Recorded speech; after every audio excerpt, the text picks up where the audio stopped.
மூத்த பத்திரிகையாளர் வெங்கடேஷ் சார் நம்மளோட நினைச்சிருக்காரு. வணக்கம் சார். வணக்கம் சார். லதா ரஜினிகாந்த் அவர்கள் தாவேகாக்கு எதிராக சில கருத்துக்களை சொல்றாரு அப்படிங்கிற மாதிரி ரஜினி ரசிகர்களுக்கே பார்த்தீங்கன்னா ஒரு குழப்பம். இப்போ நீங்கள் அரசியலில் இருக்கீங்களா இல்லையா? சூப்பர் ஸ்டார் ரஜினிகாந்த் அவர்கள் சொல்லி தான் இது ஆரம்பிக்கப்பட்டதா, இல்லை தாவேகாக்கு எதிராக ஆரம்பிக்கப்பட்ட கட்சியா? இது அடுத்தது எலெக்ஷனை நோக்கி இந்த கட்சி வருமா இல்லையா? ரஜினி கொஞ்சம் அதிர்ச்சியில் இருக்காரு அப்படிங்கிற மாதிரி தகவல்களும் வருது. இப்போ நிஜமாவே என்னதான் நடந்துகிட்டு இருக்கு? லாரன்ஸ் எந்த கட்சிக்கு போகிறார் சார்? இல்லை, இப்போ லதா ரஜினிகாந்த் மேடம் அவர்கள் மக்கள் மேடை அப்படிங்கிற அது கட்சியில் இயக்கமா அப்படிங்கிற மாதிரி ஒன்று ஆரம்பித்தாங்க சமீபத்தில். ஆனால் சில கேள்விகள் திடீர்னு வர ஆரம்பிச்சது.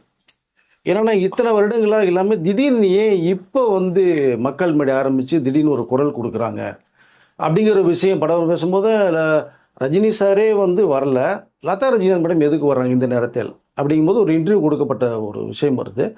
ஆனால் இங்கே என்னென்னா மக்கள் மேடை எதுக்கு ஆரம்பிக்கப்பட்டதுன்னா, நாட்டு நலன் கருதியும் மக்களுக்கு நம்மளுடைய ஆதரவை தெரிவிக்கணும், மக்கள் நலன் முக்கியம், அவர்கள் மேம்பாட்டுக்காக வர்றங்கிற மாதிரி ஒரு விஷயத்த ஒன்று சொல்கிறாங்க. அப்போது எல்லா பேருமே ஆதரவு தரதுக்கும் மக்களை பற்றி பேசுகிறதுக்கும் யார் யார் வரணும்னு நினைக்கிறோம், உங்கள் மனசில் என்ன இருக்கோ இங்கே மக்களுடைய ஒன்றா சேர்ந்துருங்க, நம்ம ஒன்றா குரல் கொடுப்போம் அப்படிங்கிற மாதிரி ஒரு விஷயத்தை இப்போ திடீர்னு பேசும்போது தான் இங்கே நிறைய கேள்விகள் நிறைய வர ஆரம்பிச்சது. அப்போது கடந்த ஒரு 10 வருடங்களாக, அதுக்கு மேலே எடுத்தலாம் வச்சுங்களேன், கடந்த 10 வருடங்களாக எதை சம்மந்தமே அவங்க பேசுனதில்லை. அரசியல்னால் அவங்களுக்கு ஒன்றும் சரியாக அவ்வளோவா தெரியாத மாதிரி கொஞ்சம் விலையே இருந்த ஒரு பீரியடும் இருந்தது. ரஜினி சார் அரசியலுக்கு நினைக்கும் கூட இவங்க எதுவுமே உள்ளுக்குள்ளே வரலை. அப்போது அப்படி இருந்தவர்கள் நிறைய பெண்கள் பாதிக்கப்பட்டிருந்த ஒரு சமயம் இருந்தது. கடந்த 10 ஆண்டுகளுக்கு மேலாம் வச்சுங்க, இந்த எக்ஸாம்பிளுக்கு பற்றி சொல்லிக்கலாம். நிறைய பாதிக்கப்பட்ட நிறைய பேர் இருந்தாங்க. அவர்களுக்கு எதிராக ஒரு குரல் கொடுக்கல, ஆதரவாக குரல் கொடுக்கல. பட் இங்கே அண்ணா யூனிவர்சிட்டியில் கூட கடந்த முறை ஒரு பெண் எந்த அளவுக்கு இருந்ததுங்கிற ஒரு விஷயம் எல்லாருக்குமே தெரியும். அது சம்பந்தமாக எந்த விதமான குரலும் இங்கே கொடுக்கல. பட் அப்போல்லாம் எதையுமே பேசாதவர்கள் இப்போ திடீர்னு மக்கள் மேடை ஒன்று ஆரம்பித்து பெண்களுடைய அந்த நலன் ரொம்ப முக்கியம், மக்களுக்கு நான் நல்லது செய்யணும், ஆதரவு தரணும் அப்படிங்கிற ஒரு இயக்கத்தை ஒன்று ஆரம்பித்து போகிறது மாதிரி வரும்போது இங்கே தான் எதற்கு வருதுன்னா, டிவிகே ஆட்சிக்கு ஒரு 30 நாள் மேலே ஆயிடுச்சு. அப்போது திடீர்னு மக்கள் மேடை உருவாகுது அப்படிங்கும்போது விஜய் அவர்கள் கட்சி ஆரம்பித்து 2 வருஷத்தில் முதலமைச்சராக பதவியேற்று ஆட்சி ஒரு பக்கம் சிறப்பாக செயல்பட்டு இருக்குன்னு எல்லாருடைய கருத்தாக தான் இருக்குது. நம்ம கருத்தில் ஒட்டுமொத்த கருத்து, அவருக்கு எதிர்கட்சியாளர்களுடைய கருத்து அதுதான்.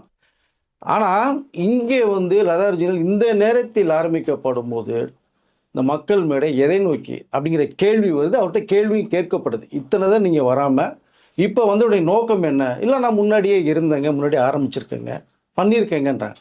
அப்போது யாருக்கு என்ன பண்ணாங்க, என்ன செய்கிறாங்க, என்ன விஷயங்கிற அந்த ஒரு சார்ட் யாருக்குமே தெரியல. 2 இன்டர்வியூ கொடுத்துருக்காங்க. அப்போது இது வரைக்குமே மக்கள் மத்தியில் தெரியல ஒரு விஷயம். அப்போ இந்த நேரத்தில் அவர்கள் வந்தது அப்படிங்கிறது மிகப்பெரிய ஒரு கேள்விக்குறியாக இருக்குது. பட் என்னென்னா, அவர் முக்கியமாக சொல்கிறது மக்களுக்கு ஏதாவது செய்யணும்னு சொல்கிறாங்க. இங்கே தான் மிகப்பெரிய ஒரு சந்தேகம் எல்லாருக்கும் உருவாகிறது மாதிரி வருது. டிவிகேனுடைய அரசை கேள்வி கேட்கணும், அவர்களுடைய செயல்பாடு எப்படி இருக்குங்கிறதுக்கு கேள்வி கூட அவர் கடந்து போகிறாங்க, நோ கமெண்ட்ஸ்ன்னு சொல்லிட்டு பெரிய அளவில் சொல்ல விரும்பலாங்க. இப்போது மக்கள் மேடை எதற்காக ஆரம்பிக்கப்பட்டது, அங்கே என்ன சொல்கிறாங்க, பல வருடங்கள் இருந்தால் கூட இப்போது ரஜினிகாந்த் அவர்களுடைய ஆசீர்வாதத்தோடு தான் நான் மக்கள் மேடை ஆரம்பிச்சிருக்கேன்னு சொல்கிறாங்க. இப்போ அது ஒரு மிகப்பெரிய ஒரு கேள்விக்குறியாக வருது. இப்போ ரஜினிகாந்த் சாரோட ஆசீர்வாதத்தோடு வந்தீங்க அப்படின்னா, ஏற்கனவே ரஜினி அவர்கள் கட்சி ஆரம்பிக்கும் போது நிறைய பேர் உள்ளே வந்தாங்க, சேர்ந்தாங்க, ரஜினி ரசிகர்களை தவிர. பட் ஏதோ ஒரு இயக்கத்தில் போகணும்னு நினச்சவங்க கூட நிறைய பேர் உள்ளே வந்தாங்க. அப்போ திடீர்னு அவர் ஒரு விளக்கம் ரஜினி சார் கொடுத்துட்டு கட்சியை கலைச்சிட்டு போயிட்டாங்க. போகும்போது பார்த்தோம்னா ரொம்ப அதிர்ச்சி அடைஞ்சாங்க சேர்ந்தவங்க எல்லாமே. ரசிகரே ரொம்ப ஷாக் ஆச்சு. இத்தனை வருடங்களும் போராடிக்கிட்டு இருக்கோம், செஞ்சிட்ருக்கோம், ரஜினி சார் வரேன்னு சொன்னார், வந்தோம். ஏன்னா இங்கே ராவேந்திரா மண்டபத்திலே பார்த்தோம்னா மாவட்ட செயல் அத்தனை பேரும் கூப்பிட்டு சந்தித்து பரபரப்பாக போயிட்டு இருந்தது. நிறையா விஷயங்கள், நிறைய 2-3 பேரை உள்ளே இணைச்சி நீங்கள் பண்ணுற ஒரு விஷயம் இருக்கும். திடீர்னு கட்சியை கலைச்சது பிறகு தான் ஒன்றுமே புரியல, ரசிகர்கள் அதிர்ச்சி அடைஞ்சாங்க, சேர்ந்தவர்களுக்கு ஒரு அதிர்ச்சி, ஒன்றுமே புரியல, கண் கலங்கின விஷயத்தெல்லாம் நம்ம பார்த்தோம். பட்டு அவர்கள் இல்லை, இனிமேல் கட்சி கட்டி விளக்கத்தூர் போனதுக்கு பேர் வழி இல்லாமல் அதை ரஜினி ரசிகர்கள் உட்பட நிறைய பேர் பல கட்சிகளுக்கு போய் அங்கேயும் சேர்ந்துட்டாங்க. இல்லை, குறிப்பாக விஜய் அவர்கள் கட்சி ஆரம்பித்ததுக்கு பிறகு ரஜினிகாந்த் அவர்களுடைய ரசிகர்களே டிவி கேள்வி நிறைய பேர் சேர்ந்துட்டாங்க. ஒரு ரசிகர் வந்து கிட்டத்தட்ட 45 வருடமாக நான் வந்து ரஜினி ரசிகராக நான் இருந்தேன் நான் அப்படின்னு மேடையிலேயே ஒரு விஷயத்தை நம்ம பேசுனதை நம்ம பார்த்தோம். இது இல்லாமல் இப்போ வந்து லதா மேடம் அவர்கள் இன்டர்வியூ இப்போ சமீபத்தில் கொடுக்கும்போது கூட அதில் ஒரு ரசிகர் வந்து தன்னுடைய கருத்துக்களை வந்து போட்டிருக்கார், பதிவு பண்ணியிருக்கார். இந்த நேரத்தில் நீங்கள் மக்கள் மேடை வந்து ஆரம்பிச்சிட வேண்டிய அவசியமே இல்லை. நான் ரஜினி சாருடைய கிட்டத்தட்ட 40 வருடங்களுக்கு மேலாக ரசிகராக இருக்கேன் நான். ஆனால் இந்த முறை வந்து நான் டிவிகேக்கு தான் ஓட்டு போட்டேன், அவருடைய இது சிறப்பாக இருக்குன்னு மாதிரி அவருடைய கருத்துக்கள் வேறு பதிவு பண்ணியிருக்கார். இப்போ இவர்கள் வருவது வந்து யாருக்குமே பிடிக்கலை. இப்போ ஃபர்ஸ்ட் ஆஃப் ஆல் இத்தனை வருடங்களாக வராமல் இப்போ எதற்கு வந்தாங்கன்ற மிகப்பெரிய கேள்வி தான் ரஜினி ரசிகர்கள்கிட்டே இருக்கு. ரஜினி அவர்கள் ஆரம்பித்து வரல போயிட்டாங்க, வேறு எல்லாமே கட்சியில் போயிட்டாங்க, டிவிக்குள்ளேயும் சேர்ந்துட்டாங்க. இனி நான் வந்து அரசியலே பேச மாட்டேன், எந்த அரசியலையும் நான் கிடையாதுன்னு ஃபைலை க்ளோஸ் பண்ணிட்டாரு ரஜினி சார். பட் இந்த நேரத்தில் தான் இவங்க மக்கள் மேடை ஆரம்பிக்கிறாங்க. அப்போது ரஜினி அதாவது ரஜினிகாந்த் அவர்கள் ஒதுங்கி போயிட்டாங்க, எந்த கட்சிக்கு ஆதரவு இல்லைட்டாங்க, பேச மாட்டேன்ட்டாங்க. இவர்கள் வந்து டக்குன்னு ஆரம்பிக்கும் போது ரஜினியுடைய ஆசீர்வாதம் வந்திருக்கேன்னு சொல்கிறாங்க. இங்கே தான் மிகப்பெரிய ஒரு கேள்விக்குறி வருது. இப்போ இந்த நேரத்தில் தான் இப்போ ரஜினி சார் வந்து ஆதரவு இல்லை அப்படின்னு விஷயத்த சொல்லிட்டார். ஆனால் இங்கே என்னென்னா கடந்த அதை இப்போ வந்து நடந்து முடிந்த தேர்தலுக்கு அப்போ பார்த்தீங்க அப்படின்னா ஒரு கட்சிக்கு ஆதரவாக வந்து சில நிமிடங்கள் வந்து பேசின ஒரு வீடியோ வந்து பரபரப்பாக வந்தது. அது விளம்பரமாகவும் வந்து எல்லா சேனல்லையும் சோசியல் மீடியா வந்த விஷயம் வந்தது. அப்போ இதை ரஜினி ரசிகர்களுக்கு பாதி பேருக்கே இது பிடிக்கல. என்ன சார் வந்து அதாவது ஒரு சார்பாக ஒன்று டக்குன்னு பேசுகிறாரே அப்படிங்கிற அளவுக்கு பேசப்பட்டுச்சு. அது அது வந்து அப்படியே வந்துன்னு வச்சிங்களேன். ஆனால் நடந்து முடிய தேர்தலுக்கு பிறகு மக்கள் ஒரு மாற்றத்தை கொடுத்தாங்க. இங்கே தமிழக முதலமைச்சர் வந்து விஜய் அவர்கள் முதலமைச்சர் வாய்ப்புகள் நிறையா வருது. இந்த மிடில் வேற ஒரு விஷயம் ட்ராவல் ஆகுது. இப்போ டிஎம்கேயும் அண்ணா டிஎம்கேயும் சேர்ந்து ஆட்சி அமைக்க போகிறாங்க அப்படிங்கிற விஷயம் பரபரப்பாக தகவல்படுது. ஒரு 5 நாள் அலக்கழித்து மிகப்பெரிய ஒரு நாட்டு மக்களே குழப்பம் ஏற்படுச்சு. பட் இதற்கு ஒரு காரணம் வந்து ரஜினி சார் அப்படிங்கிற ஒரு தகவலும் வர ஆரம்பிச்சிருச்சு. இப்போ அங்கே தான் அவர் டக்குன்னு யோசிக்கிறார், என்னடா இது அப்படின்னு. அப்போ இதுக்கு ஒரு விளக்கத்தை கொடுக்கணும் நம்ம அப்படிங்கிற அளவுக்கு அவர் ஒரு மெயின் செட் ஆகிறார். ஆனால் நிறைய பேர் வந்து இதுக்கு ஒரு பதிலே சொல்லியிருக்க வேணாங்கிற தகவல் அதுக்கப்புறம் சொல்கிறாங்க. ஆனால் இங்கே என்ன ரஜினி சார் உடனே ஒரு ப்ரெஸ் மீட்டுக்கு ஏற்பாடு பண்ணுறாங்க. ஏன்னா அரசியலில் பேச மாட்டேன்ட்டார், வரமாட்டேன்ட்டார், ஆதரவு இல்லைன்ட்டார். ஆனால் ஒரு கட்சிக்கு வந்து சில நிமிடங்கள் பேசின ஒரு வீடியோ போயிடுச்சு. இந்த பக்கம் வந்து பார்த்திங்கன்னா விஜய் முதலமைச்சராகவும் இந்த 2 பேர் முதலமைச்சர் ஆகிறதுக்கு ஏற்பாடு பண்ணுறாங்க தகவலும் போது இது காரணம் வந்து ரஜினி சார்ங்கிறாலும் ஒரு தகவல் பண்ணணும். அவர்னால வந்து இதுக்கு மேலே இருக்க முடியாதுன்னு சொல்லி தான் உடனடியாக ஒரு ப்ரெஸ் மீட்டுக்கு ஏற்பாடு பண்ணாங்க. ப்ரெஸ் மீட்டில் நிறைய கேள்விகள் கேட்கப்படுது. அவர் சில விளக்கங்கள் கொடுக்கும்போது தான் எனக்கு விஜய் அவர்கள் முதலமைச்சரை வந்ததை பற்றி என்னுடைய எந்த இதுவுமே கிடையாதுங்க, மக்கள் கொடுத்த ஆதரவு அது.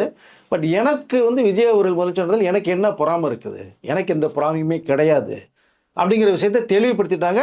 சிலர்கள் கேட்கப்படுது, சில கேள்வி பதில் சொல்லிட்டு நோ கமெண்ட்ஸ்ன்னு சொல்லிட்டு அந்த ப்ரெஸ் மீட்டை முடிச்சுட்டு நேராக ஊட்டிக்கு போயிட்டாங்க. ஊட்டிக்கு போய் அவருடைய பயோபிக் எழுதுறதுக்கு போயிட்டார். இங்கே போயிட்டு அங்கே ஒரு ரிப்போர்ட்டரை வச்சு எல்லாம் எழுதிட்டு இருந்த ஒரு சம்பவம். பட் இங்கே வந்து இதற்கு பிறகு தான் இங்கே டக்குன்னு லதா ரஜினி அவர்கள் வந்து இந்த மக்கள் மேடையை வந்து ஆரம்பிச்சிட்டாங்க. இந்த நேரத்தில் அண்ணாமலை அவர்கள் வந்து அங்கே ஒரு மேட்ரு ஒன்று ஓடிக்கிட்டே இருக்கு. அவர் திடீர்னு ஒரு குண்டு தூக்கி போடுறாரு. ரஜினி சாருடைய ஆசீர்வாதத்தோடு தான் நான் கட்சி ஆரம்பிக்க போகிறேன், அவர் கட்சி ஆரம்பிக்கும் போது என்னை கூப்பிட்டாரு கட்சிக்கு வான்னு சொல்லி, நான் வரல சார்ன்னு சொல்லிட்டேன், சூழ்நிலை சரியில்லைன்னு. அப்போ எனக்கும் அவருக்கும் ஒரு நல்ல பாண்டிங் இருக்குது. இப்போ கட்சின்னு ஆரம்பிக்கிறது அவருடைய பிளெஸ்ஸிங் இல்லைங்கிற விஷயத்த அவர் ஒன்று விஷயத்த சொல்கிறார். மிகப்பெரிய ஒரு குழப்பம் இந்த பக்கம்டா. விஜய் அவர்கள் ஆட்சி அமைச்சு 30 நாளைக்கு பிறகு போகும்போது பார்த்தோன்னா மக்கள் மேடை உருவாகுது. ஒரு பொருட்டம் பார்த்தா இவர் மக்கள் இயக்கம் ஒன்று உருவாகுது. அப்போ ரெண்டும் சேர்ந்து ஒரு பக்கம் வந்து சேர போகிறாங்களா அளவுக்கு இப்போ பேசப்பட்டிருக்கிற பொருளாக இப்போ சர்ச்சையாக மாறி இருக்கு. இது எல்லாமே இந்த ரஜினி சாரோட நாலேஜுக்கு போகுது. ஒரு பக்கம் அண்ணாமலை வந்து நான் இவரோட ஆசீர்வாதம் வரேன்னு சொல்கிறாரு. மக்கள் மேடையை ஆரம்பித்ததே ரஜினி சாரோட ஆசீர்வாதத்தோடு ஆரம்பிச்சேன்னு சொல்லி லதா மேடம் சொல்கிறாங்க. இவருக்கு மிகப்பெரிய திரும்பி ஒரு குழப்பம் ரஜினி சாருக்கு வருது. அப்போது நம்மளை வச்சு மிகப்பெரிய ஒரு காயினத்தை கொண்டு போகிறாங்கன்ற அப்படிங்கிறது தான் நேராக வந்து ஒரு அறிக்கை ஒன்று வந்து கொடுத்தார். அது அகில இந்திய ரஜினி ரசிகர் மன்றத்தின் சார்பாக ஒரு அறிக்கை ஒன்று கொடுக்கும்போது தான் இனி எந்த கட்சியுமே பார்த்தா யாருமே என்னுடைய ஃபோட்டோவை பயன்படுத்தக்கூடாது, என்னுடைய பேரை பயன்படுத்தக்கூடாது, மொத்தத்தில் என் சம்மந்தப்பட்ட எந்த விஷயங்களும் பயன்படுத்தக்கூடாது அப்படி தெளிவான ஒரு விளக்கத்தை ஒரு அறிக்கையை ஒன்று கொடுக்குறாரு. இப்போ இங்கே மிகப்பெரிய ஒரு ஷாக் ஆகுது அண்ணாமலை அவர்களுக்கும் லதா ரஜினி அவர்களுக்குமே. அப்போ இங்கே என்ன வருதுன்னா, அப்போ அவர் வந்து மக்கள் மேடை ரஜினி சார் ஆசீர்வாதத்தோடு தான் ஆரம்பிச்சேன்னு இவங்க சொல்லிட்டாங்க. இப்போ அண்ணாமலை ஒரு சிக்கல் உருவாயிடுச்சு அவருக்கு. இனிமேல் ரஜினி சார் பேர் எடுக்க முடியாது, ஃபோட்டோ பேர். ஏன்னா இதுக்கு முன்னாடி பார்த்தீங்க அப்படின்னா வருங்கால முதல்வர்லாம் ரஜினி சார் அண்ணாமலை ஒன்றா இருக்கிற ஃபோட்டோ போஸ்டர்லாம் அடிச்சு ஒட்ட ஆரம்பிச்சிட்டாங்க. அதெல்லாம் அவருடைய இருந்த போது இப்போ ஏற்கனவே மிகப்பெரிய குழப்பம் இருக்குது. விஜய் அவர் முதலமைச்சர் பிறகு தேவையில்லாமல் ரஜினி சார் பேர் அடிபடுது. இந்த நேரத்தில் இவங்க 2 பேர் ஆரம்பிச்சிட்டா உண்மையிலேயே வந்து அவருக்கு எதிராக தான் ரஜினி சார் சொல்லி ஆரம்பிக்கிறது மாதிரியான ஒரு தகவல் வந்து பரபரப்பாக பேசப்பட ஆரம்பிச்சு. இதற்கு முற்றுப்புள்ளி வச்சு தான் இந்த ஒரு அறிக்கையை விட்டார். இப்போ அண்ணாமலை அவர்கள் என்ன செய்யறதுன்னு ஒரு பக்கம் குழப்பத்தில் இருக்காங்க. இந்த பக்கம் என்னன்னா, இப்போ இந்த ரஜினி சொன்ன அறிக்கை வந்து லதா மேடத்துக்கும் தான் பொருந்தும். இப்போ அவரும் வந்து ரஜினி சார் பேரையும் ரஜினி சாருடைய புகைப்படத்தையும் அவரும் யூஸ் பண்ண முடியாது. இப்போ அவருடைய பிளான் என்ன ஒரு தகவல் வருது அப்படின்னா, இடைத்தேர்தல் வரப்போகுது. இப்போ அதில் ஒட்டு மொத்தமாக ரஜினி ரசிகர்கள் அனைத்து பேருமே வந்து இவர் இடைத்தேர்தலில் நிற்கிறதுக்கான வாய்ப்பு போகிறது மாதிரி ஒரு விஷயம் வருது. இப்போ அவருடைய ரசிகர்களுடைய வாக்குகளை பூரா நம்ம வாங்கி ஒட்டு மொத்தமாக வரலாம். ஏன்னா நிறைய ரசிகர்களுடைய எல்லாம் ஸ்பிரிட் ஆகி போயிட்டாங்க, அந்தந்த கட்சிக்கு போயிட்டாங்க. சில பேர் விஜய் கட்சியிலையும் போயிட்டாங்க ஒரு வழி இல்லாமல். ஆனால் அவருடைய எதிர்காலம் என்ன ஒரு கேள்விக்குரிய இனிமேல் அரசியல் கட்சி வரமாட்டேன்னு சொன்னது விளைவாக தான் போனாங்க, வந்திருந்தால் போயிருக்க மாட்டாங்க. பட் அந்த ரஜினி ரசிகர்கள் வந்து சிதறடிக்கக்கூடாது, நமக்கு மட்டுமே வரன்ற ஒரு நோக்கத்தோடு தான் செயல்படுறாங்கன்ற அப்படிங்கிற ஒரு விஷயம் தான் இப்போ உண்மையாக இருக்குது. அப்படிங்கிறது அந்த இன்டர்வியூலேயும் அவர் பேசப்படும் போது நிறைய கேள்விகளுக்கு மறுப்பு தெரிவித்து போனாங்க. இப்போ அண்ணாமலைக்கு சிக்கல், லதா ரஜினி என்ன பண்ண போகிறாங்க, புகைப்படத்தை யூஸ் பண்ண போகிறாங்களா பண்ண மாட்டாங்களா, இனி போக போக தான் நமக்கு அந்த விஷயம் தெரிய வரும் சார். இதை ஆனால் இங்கே ரஜினி சார் அவர்கள் வந்து இதுக்கு ஒரு மிகப்பெரிய விளக்கத்தை வந்து கொடுத்தாங்கன்னா சிறப்பாக தான் இருக்குன்னு நான் நினைக்கிறேன். மீண்டும் ஒரு விளக்கம், ஆனால் இது யாராருக்கு பொருந்தும் பொருந்தாது. இப்போ லதா ரஜினிகாந்த் அவர்களுக்கு தான் இந்த விஷயம், அதுதான் உண்மை. இப்போ அவர் வந்து டோட்டலாக விலை கொடுத்துட்டாங்கன்னா அவங்க 2 பேரும் வந்து ஒரு மக்கள் முறை இயக்கத்தை ஆரம்பிச்சுட்டு அவங்க ட்ராவல் பண்ணி போவாங்க. ரஜினி சார் கொடுப்பாரா கொடுக்க மாட்டாரா அப்படிங்கிற விஷயம் இனி போக போக தான் நமக்கு தெரிய வரும். இது ஒரு புறம் இருக்க, இன்னொரு விஷயத்தை பார்த்தீங்கன்னா லாரன்ஸ் மாஸ்ட் அவர் அரசியலுக்கு வருவார் அப்படிங்கிற விஷயத்தை தான் நம்ம சேனல் நம்ம சொல்லியிருக்கோம். நம்ம வரட்டும், ரொம்ப சந்தோஷம். ஆனால் சோசியல் நல்லா ஒர்க்கர், அவர் சமூக அக்கறை கொண்டவர், நிறைய உதவிகள் பண்ணிகிட்டு இருக்கார் ஒரு பக்கம். பட் யாருக்கு அரசியலுக்கு வந்தான்னா யார்கிட்ட போய் சேருவாருங்கிற ஒரு விஷயம் ஒன்று இருக்குது. அவரும் பாருங்க இதே நேரத்தில் உள்ளே வர்றதா ஒரு தகவல், மக்கள் மேடை மக்களுக்கு வந்த பிறகு அவரும் உள்ளே வரைகிறார். அப்போ அவர் யார் கூட போவார்? இப்போ ஒட்டுமொத்தமாக வந்து விஜய்க்கு இங்கே எதிராக ஒரு கூட்டணி உருவாகுதா அப்படிங்கிற அளவுக்கு தான் இந்த விஷயம் பேசப்படுது. அவர் 10ஆம் தேதி வரைக்கும் எனக்கு ஷூட்டிங் இருக்குது, நான் 11ஆம் தேதி கொடுப்பேன் அப்படின்றாரு. பாரதி ராஜா அவருடைய மறைவுக்கு பிறகு கொடுக்கல. கொஞ்சம் விளக்கத்தை கொடுக்கும்போது பார்த்தா சரி அன்றைக்கி சொல்லிடுவாருன்னு முடிவு பண்ணும்போது அங்கே ஒரு சின்ன குழப்பத்தை அவர் ஏற்படுத்திட்டு போனார். ஏற்கனவே குழப்பம் ஓடிக்கிட்டு இருக்கு. இல்லை அவர் வந்து நான் அம்மாவுடைய ஆசீர்வாதத்தோடு தான் நான் வருவேன், உங்களுக்கு அடுத்த இதில் நான் சொல்லிடுறேன்னு சொல்லி ஒரு முற்றுப்புள்ளி வச்சுட்டு போயிட்டார். சரி ஓகே, எல்லாம் யோசித்து வரட்டும். 2வது வீடியோ விடுறாரு. அந்த வீடியோ தான் ஏன் விட்டாருன்னு இப்போ நான் கேட்குறேன். அது தேவையே இல்லாத வீடியோ, அது எந்த ஆணியுமே பிடுங்க வேணான்றது மாதிரி 2வது இன்டர்வியூ வந்து அவர் வந்து சொல்லியிருக்கவே வேணாம். சரி அப்போயாவது அந்த கட்சிக்கு வந்துடுவார், நான் இதில் சேர போகிறேன் அப்படின்னு ஒரு விஷயத்த சொல்லுவார்னு பார்த்தா ஃபஸ்ட்டு இன்டர்வியூவாக தேவையில்லை, 2வது இன்டர்வியூவில் பார்த்தோம் அப்படின்னோம்னா மிகப்பெரிய குழப்பத்தை ஏற்படுத்திட்டார். அங்கே வந்து விஜய் அவர்களுடைய ஆட்சியை பற்றி ஒரு கேள்வி வருது, அவங்க தற்கூறிகள் அப்படிங்கிற விஷயம் வருது. தற்கூறி இல்லை, அம்புக்குறி அவர்கள் மலையை உடைச்சிட்டு போவாங்கிற விஷயத்தெல்லாம் சொல்கிறீங்க, எல்லாம் சொல்லிட்டார்.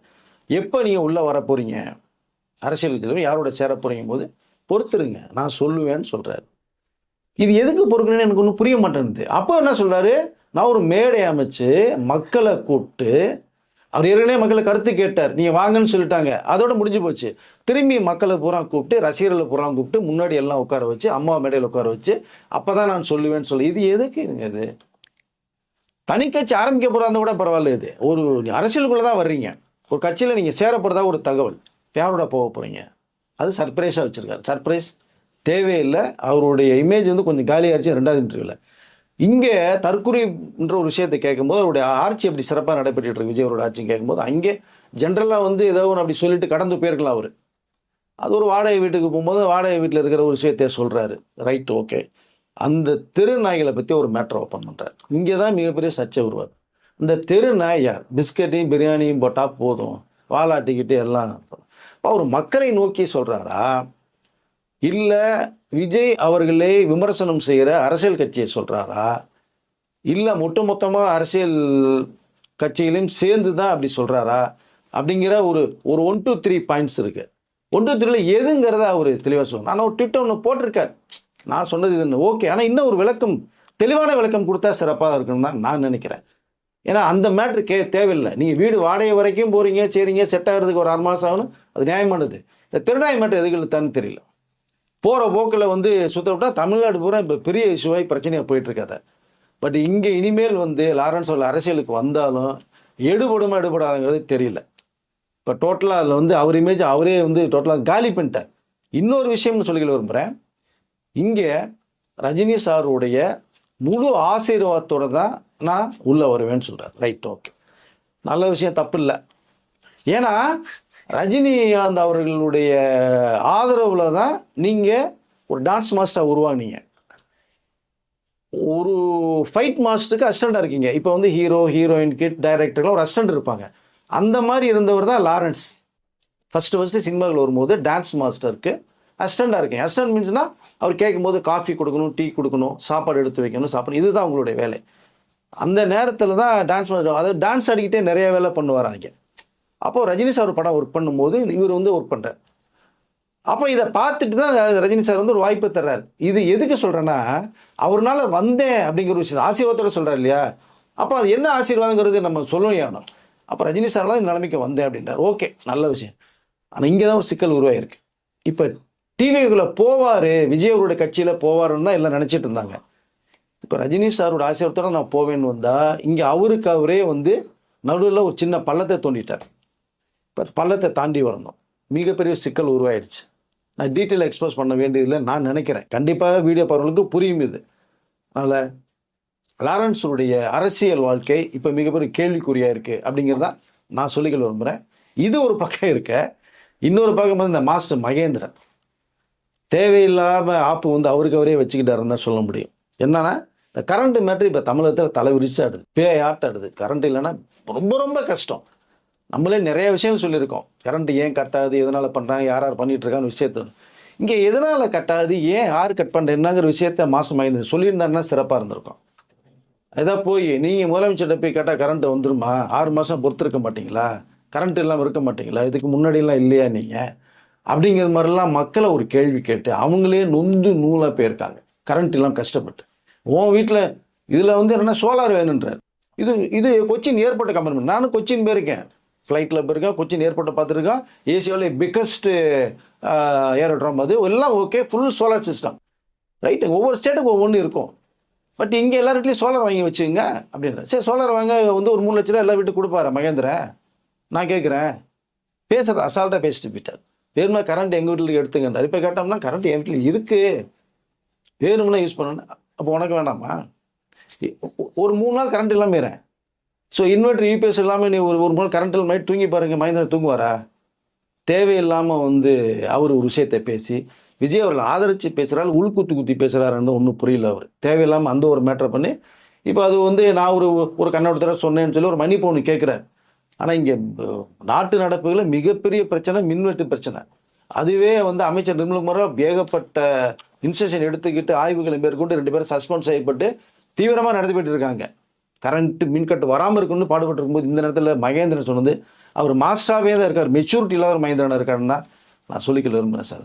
அதில் இந்த பிரச்சனைகள்லாம் போகும்போது இதையும் தாண்டி விஜய் அவர்களுடைய நிறைய விஷயங்கள் இப்போ வெள்ளை அறிக்கையை ஒன்று விட்டு அது சம்மந்தமான விஷயங்கள் நிறைய இப்போ வந்து என்னென்ன எவ்வளோ நமக்கு தேவைப்படுது, எவ்வளோ வந்து வருமானம் வருது, எவ்வளோ செலவாகுது, எத்தனை லட்சம் கோடிகள் வந்து நமக்கு தேவைப்படுது. ஸோ கஜானா ஃபுல்லாக காலி ஆயிடுச்சு, மக்களுக்கு இவ்வளோ செய்யணும்னா இவ்வளோ விஷயம் நடக்கணும் அப்படின்னு மிகப்பெரிய அந்த ஒரு இதில் வந்து ட்ராவல் பண்ணி போயிட்டுருக்காங்க. இப்போ நாளை இன்றைக்கும் நேற்று இன்றைக்கும் வந்து பார்த்திங்கன்னா சட்டசபை எம்எல்ஏகளுடைய பயிற்சி முகாம் நடக்குது. 18ஆம் தேதி சட்டசபை முதல் சட்டசபை ஆரம்பமாக போகுது. இது லைவ் டெலிகாஸ்ட் ஆக போகுது. அங்கே நடப்பதே எல்லாமே வந்து மக்கள் பார்க்க போகிறாங்க. அது என்னென்ன விஜய் அவர்கள் பேச போகிறாங்க, அமைச்சர்கள் என்ன பேச போகிறாங்க, நிதிநிலை அறிக்கை என்னென்ன வருமானம் வருது, ஏன் நீ இவ்வளவு சிஸ்டம் சொல்லும்போது என்ன மக்களுக்கு செய்ய முடியும், கொஞ்சம் காலதாமதம்ங்கிற விஷயத்துக்கெல்லாம் சொல்லி அவர்கள் வந்து இந்த சட்டம் ஒழுங்கு பற்றி நிறைய பேர் பேசிகிட்டு இருக்காங்க. அது ரொம்ப துரிதப்படுத்தியிருக்காரு. அது சம்மந்தமாக நாளைக்கு சட்டசபையில் விஜய் அவர்கள் பேச போகிற தகவல் வருது. சிறப்பாக செயல்பட்டுருக்கு, பார்ப்போம். நாளைக்கு சட்டசபை ஆரம்பிக்கும் போது என்னென்ன விஷயங்கள் வருதுங்கிறத வீடியோ தெரிஞ்சு மக்களுக்கு சொல்லலாம் சார். ஒரே ஒரு கேள்வி தான் சார். கடந்த 10 வருடங்களாக வந்து பல பெண்கள் பாதிக்கப்பட்டிருக்காங்க. ஆனால் இப்போ வந்து பார்த்தீங்கன்னா லதா ரஜினிகாந்த் அவர்கள் வந்து இந்த 30 நாட்களில் வந்து பல பெண்கள் பாதிக்கப்பட்டிருக்காங்கன்னு தொடர்ந்து வாய்ஸ் கொடுத்துக்கிட்டே இருக்கிறாங்க. ஏன் அந்த கடந்த 10 ஆண்டுகள் இதை நீங்கள் ஏன் பேசலை அப்படிங்கிற ஒரு சந்தேகம் தான் மக்கள்கிட்ட வருது, ரஜினி ரசிகர்கள் மத்தியிலே வருது. நீங்கள் வந்து ரஜினி சார் சொல்லி பண்ணுறீங்களா, இல்லை அவர் பேரை நீங்கள் கெடுக்குறீங்களா? அவர் தான் அரசியல் பேச மாட்டேன்னு சொல்லிட்டாருன்ற ஒரு குழப்பத்தை அவங்க இப்போ ஏற்படுத்திட்டாங்க. இல்லைங்க, அது ரஜினி சார் வந்து வரலைங்கிறத சொல்லிட்டாங்க. அரசியல் அவர் பேச விரும்பலை. அவரை பாய்ஸ் கார்டனில் பேசாமல் இருக்க அரசியல் தேர்தலில் போய் பார்க்குறாங்க. நேற்று கூட வந்து நிறைய பேர் பார்த்து வந்த ஒரு விஷயம் இருக்குது. இங்கே லதா ரஜினிகாந்த் மேடம் வந்து தேவையில்லாமல் இப்போ ஒரு மக்கள் மேடையை வந்து ஆரம்பிச்சிருக்காங்க. அது என்னை பொறுத்தவரை தேவையே இல்லைங்கிறத நான் சொல்லி விரும்புகிறேன். நிறைய ரஜினி அரசியல்கிட்ட கூட பேசும்போது கூட வந்து ரஜினி சார் வந்திருந்தால் சிறப்பாக இருந்திருக்கும், எங்களுக்கு நாங்கள் உழைக்கிறதுக்கு ரெடியாக இருந்தோம். ஆனால் அம்மா வர்றாங்க, அதில் வந்து பெரிய உடன்பாடு இல்லை, என்ன சாதிக்க முடியும்னு எனக்கு தெரியல. பட் அவர்களுக்கு வந்து நிறைய ஆசைகள் இருக்குது. இந்த நேரத்தில் வந்து விஜய் அவர்களே வந்துட்டாங்கல்ல, நமக்கு ரஜினி ரசிகர்கள்ன்றது எவ்வளோ கோடிக்கணக்கான பேர் இருக்காங்க, அவருடைய ஆதரவு நமக்கு இருக்குங்கிற ஒரு எண்ணம் உருவாயிருக்கு. பட் அந்த எண்ணத்தின் வெளிப்பாடாக தான் மக்கள் மேடை ஆரம்பிச்சிருக்காங்க. மக்கள் இயக்கம் மக்கள் மேடை ஒன்றா சேர்ந்தால் ஆச்சரியப்படுகிற ஒரு தகவலும் போது அப்போ இங்கே ரஜினி சாருடைய இமேஜ் வந்து கண்டிப்பாக லதா ரஜினிகாந்த் அவர்கள் ஆரம்பித்த மக்கள் மேடையின் மூலமாக கொஞ்சம் குறைஞ்சிருக்குங்கிற ஒரு தகவல் தான் நமக்கு வருது. ஏன்னா அவர் பாட்டுக்கு அரசியல் வேணாண்டு ஒதுங்கி போயிருக்காங்க, சினிமாவில் நடிச்சுட்டு ஃப்ரீயாக இருக்காங்க. அதான் சார் நான் சொல்கிறேன், ரஜினி சாரே வந்து பார்த்தீங்கன்னா மக்கள் மேடைக்கும் எனக்கும் சம்மந்தம் இல்லை, அவங்க தனிப்பட்ட இயக்கமாக இருக்காங்க, அவங்க இயங்கட்டும் அப்படிங்கிற மாதிரி அவர் ஒரு விளக்கம் கொடுத்துருந்தாருன்னு வச்சுக்கோங்களேன், இந்த இவ்வளோ குழப்பங்கள் வந்திருக்காது. ஏன்னா அவங்க பேசும்போது ரஜினி சாரோட ஆசீர்வாதத்தோடு வர்றேன் அப்படின்னப்போ லதா அப்படிங்கிற தனிநபருக்காக யாரும் வந்து இணைய மாட்டாங்க, ரஜினி சார் அப்படிங்கிற பேஸுக்காக மட்டும்தான் வந்து இணைவாங்க.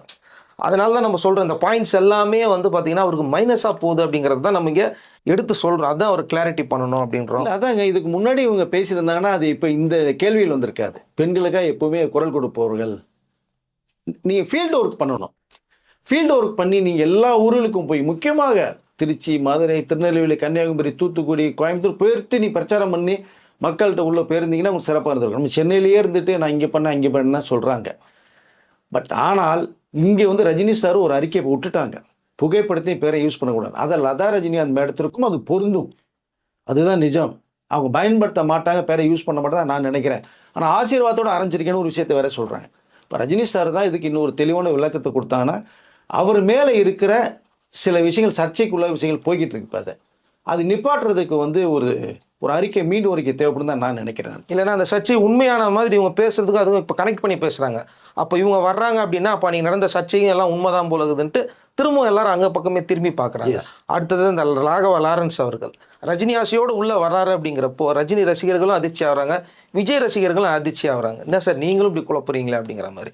இது மாதிரி எல்லாமே ஒரு கன்ஃபியூஷன் ஸ்டேட்டில் உள்ள வந்திருக்காங்க. அப்படின்னா ஒரே ஒரு நபர் ஒரு முறை ஆட்சிக்கு வந்துட்டாரு அப்படின்றதுக்காக தொடர்ந்து எத்தனை பேர் வர்றாங்க, கிளம்பி நேராக கிளம்பி வர்றாங்க. ஏன்னா அண்ணாமலை அவர்கள் மீதே வந்து அவங்க கட்சியினர கேள்விகள் வைக்கிறாங்க. அது எப்படி சார் அவ்வளோ சீக்கிரத்தில் பிஜேபி விட்டுவாங்களா சார், அவங்க வந்து இந்தியாவையே ஒரு ரவுண்டு பார்த்துவாங்க, அது எப்படி இவரோட ஆசீர்வாதம் பண்ணி அனுப்புவாங்களா, போய் நீ பிஜேபியில் இருக்கிறவங்களெல்லாம் நீயே சேர்த்து வச்சுக்க அப்படின்னு அது எப்படி சார் விடுவாங்க அப்படிங்கிற மாதிரி அங்கேயும் ஒரு கேள்வி வருது. இவர்கள் 2 பேர் இணைந்து செயல்பட போகிறாருங்கிற இதுவும் வருது. இது எல்லாத்தையுமே அவர் தான் கிளாரிட்டி பண்ணணும். கிளாரிட்டி பண்ணலன்னா திரும்பவும் இது ஒரு பிளாக் மார்க் ஆகிடும். அடுத்த வீடியோவில் சந்திக்கலாம். நன்றி.